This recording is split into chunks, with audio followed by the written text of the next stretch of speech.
Salut à tous les gars, bienvenue dans cette nouvelle vidéo et aujourd'hui on vous retrouve un an après pour la vidéo d'Halloween les gars. Je sais que vous l'attendiez celle-là et aujourd'hui on fait les disparitions inquiétantes à La Réunion parce qu'à La Réunion on a des endroits où on peut se perdre assez facilement et où le brouillard peut se lever en moins de 2 secondes et te perdre. Aujourd'hui, on vous retrouve sans popcorn. On n'a pas eu le temps d'en acheter et ni des bonbons. Parce que normalement, je suis en rééquilibrage alimentaire, mais bon, voilà. Malheureusement, on a. Elle va pas bouffer pendant la vidéo, il n'y aura pas de critique. Mais les gars, vous pouvez mettre des commentaires. Et pour la prochaine vidéo, ce qu'on va faire, c'est que vous allez m'envoyer vos histoires et je vais lire vos histoires la prochaine fois. Kevin Morobi, je crois, il s'appelle. Bon, allez. Attends! Là, il commence. Ouais, je peux même pas expliquer. Non, c'est agaçant. Là, on va faire le sujet de la vidéo. On va pas parler des autres disparitions. Là, on parle de. Bah oui, mais moi, j'ai envie de dire que ce gars-là, il est comme nous. Il a, je crois, il a 30 ans. Et il a fait une randonnée avec ses potes. Il s'est éloigné 2 secondes. Le brouillard s'est levé. Et le gars s'est perdu. Donc en vrai, ça peut arriver à n'importe qui. Même à nous, les gars. On s'éloigne un peu du sentier. On peut se perdre, les gars. Donc faites attention dans les sentiers. Éloigne pas. Bref. Moi, je trouve ça.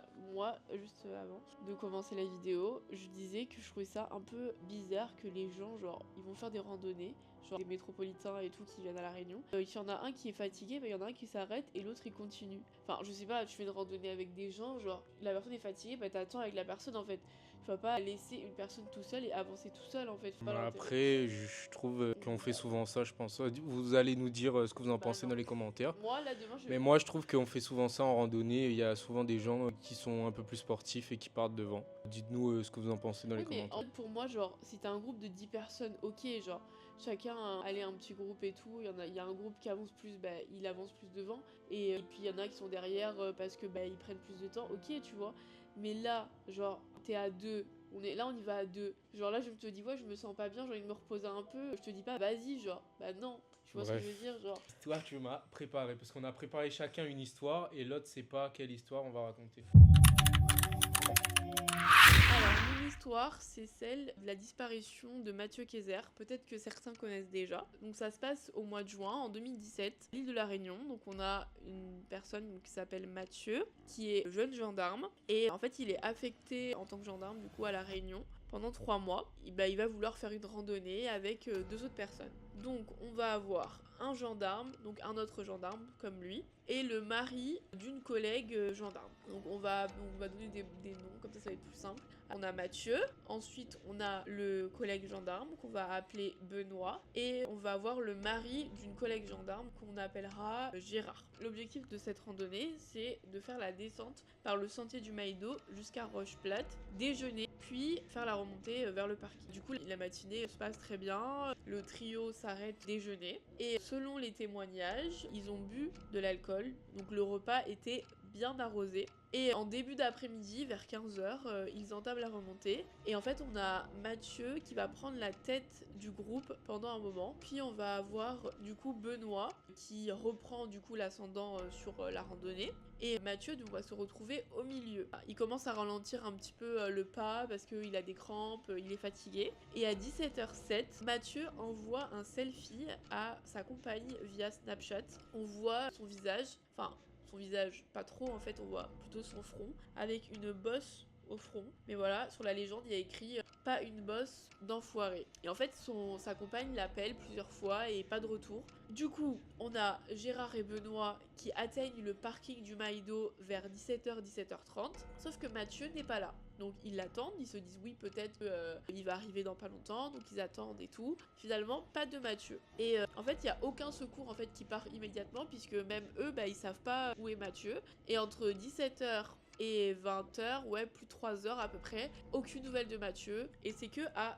20h44 qu'il y a eu un signalement de la part de Benoît et Gérard à la police pour signaler sa disparition. Et en fait, les deux, donc Gérard et Benoît, quand ils sont arrivés sur le parking, donc ils ont attendu de voir si Mathieu il allait revenir. Ils ont vu du coup qu'il n'est pas revenu. Ce qu'ils ont fait, c'est qu'ils ont pris leur voiture, ils sont redescendus sur Saint-Paul, à la gendarmerie de Saint-Paul, pour faire le signalement. Mais durant ce trajet, ils se sont arrêtés vers une station. J'ai oublié de donner un peu les détails. Mais en gros, je crois que l'un des deux avait oublié son téléphone dans le restaurant où ils avaient déjeuné le midi. Et l'autre, il a essayé d'appeler plusieurs fois Mathieu sur son téléphone, mais pas de réponse en fait finalement. Il a reçu un vocal de Mathieu qu'il a supprimé car pour lui, ce vocal était inintéressant, il disait pas grand-chose qui pourrait servir à l'enquête. Et du coup, comme il a essayé de l'appeler plusieurs fois, il avait plus de batterie. Au moment de la descente, ils sont arrêtés dans une petite station ou épicerie, je sais plus. Et ils ont essayé de demander un chargeur pour charger le téléphone, mais pas de chargeur en fait. Et donc ils sont redescendus à la gendarmerie pour faire le signalement de la disparition. La police, etc. sont tous remontés. Pourquoi ils ont pas demandé à des gens un téléphone? J'ai pas fini. Donc du coup, oui, effectivement, ils ont pas demandé à d'autres personnes leur téléphone. Donc ce qui est suspect, clairement, on va pas se mentir. Ils sont tous remontés au Maïdo, donc les recherches ont commencé et ils ont pas trouvé Mathieu. Et donc il y a eu des hélicoptères, des chiens, des drones, enfin tout ce qui s'ensuit. Du coup, les jours passent et en fait, on n'a toujours pas retrouvé Mathieu. Donc toute sa famille, ils font tout pour essayer de le retrouver. Sa maman, avec qui il était très très proche, qui met tous les moyens nécessaires pour essayer de le retrouver. Ils ont fait venir des chiens de métropole pour essayer de le retrouver. Et en fait, ça a été un peu suspect puisqu'ils retrouvent les corps très facilement. Et en fait, on voit que le chien avait limite une piste. Il courait un peu partout et voilà, le maître chien l'arrêtait. Et j'ai vu dans les médias du coup qu'il trouvait ça très suspect puisque du coup, pourquoi on n'a pas laissé ce chien en fait finalement faire son travail tout simplement, étant donné que lui avait une piste. Ils ont fait venir d'autres chiens, sont venus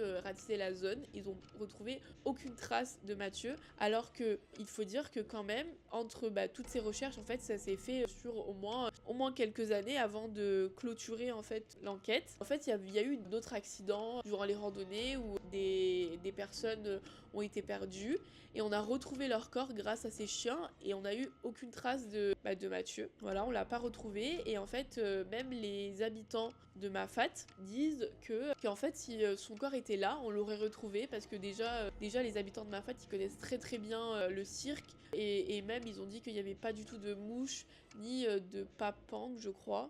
Et apparemment, dès que les papangs sentent l'odeur d'un corps, et ils tourbillonnent autour de la zone en fait. Et là, il n'y avait pas du tout ça. Donc pour eux, le corps de Mathieu n'est pas à Mafat. Et voilà, donc on n'a pas du tout retrouvé son corps. Un an après la disparition, Mathieu est déclaré décédé.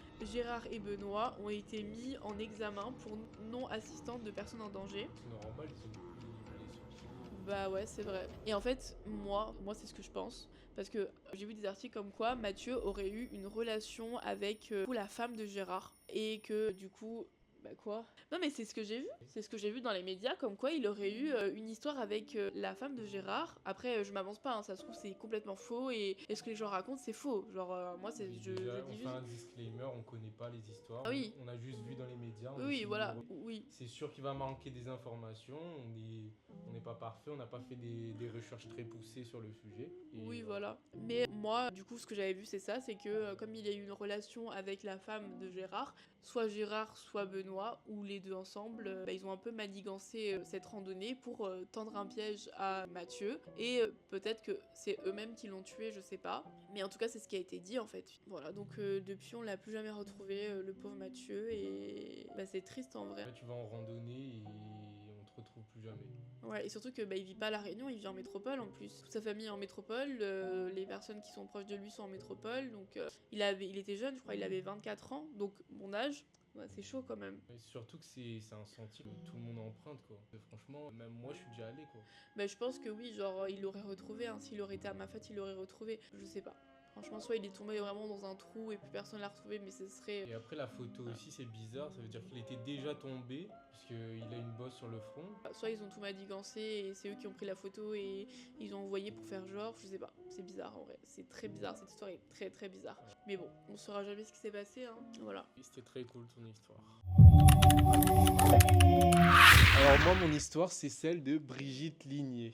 Et en fait on est le 26 juillet 2021 et c'est un petit couple de métropolitains qui vient en vacances à La Réunion qui s'appelle Brigitte et Lucien Ligné. Et Brigitte elle est mère du Doubs en métropole. Voilà, c'est un petit village en métropole et elle est mère et apparemment elle a été aimée de tous. Voilà, ils ont décidé de faire une randonnée près du volcan de La Réunion, le Piton de la Fournaise. Et la randonnée elle s'appelle Basse-Vallée Piton de Berthe. Apparemment, l'itinéraire, c'est assez classique. Ça dure environ 10 km. Ça fait partie du GR2, une zone qui longe les falaises autour du volcan. Et du coup, pendant cette randonnée, il y a Brigitte et Lucien. Ils avaient un appareil photo, ils prennent des photos. Et Lucien, lui, il était moins en forme que Brigitte, on va dire.